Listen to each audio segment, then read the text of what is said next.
sao lại thói giông nắng ôi ngày mà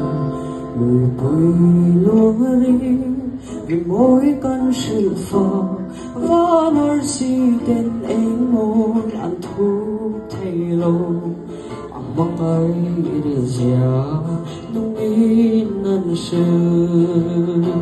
siam tu chơi ngồi nan trưng trăng ca kaya si phật dài mỗi tê cho dùng về ông mar mỗi lệ thiên tình hẹn lệ cần vu gió đốt siam tu phật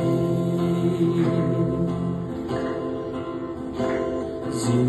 chùa kinh cô a hê liam bồi siam tu su lu chia raman la bê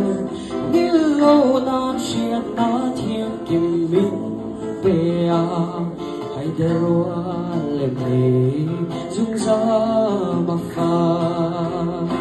siam tu chôn ngôi nan trưng trăng ca kaya si va dài mỗi tê cho dùng về đi bằng qua mỗi lệ thiên tình rèn đèn cần vui gió đón siam tu phật đi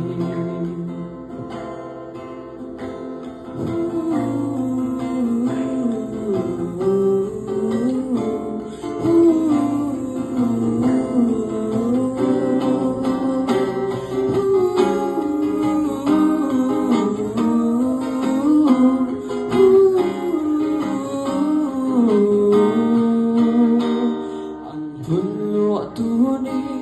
lệ tha rùa ta tôm tê a lê a her về lại hiện đi xa thì sinh tục phang lê phèn hê mặc kinh cà ri âm nung cà xia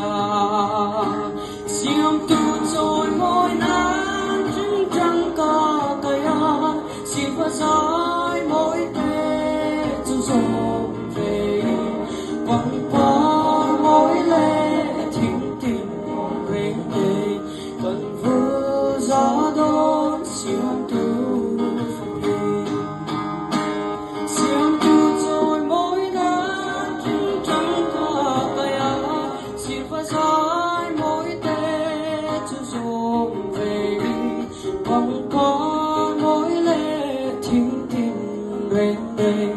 cần vơ gió đón cần vơ gió đón cần vơ gió đón siam tu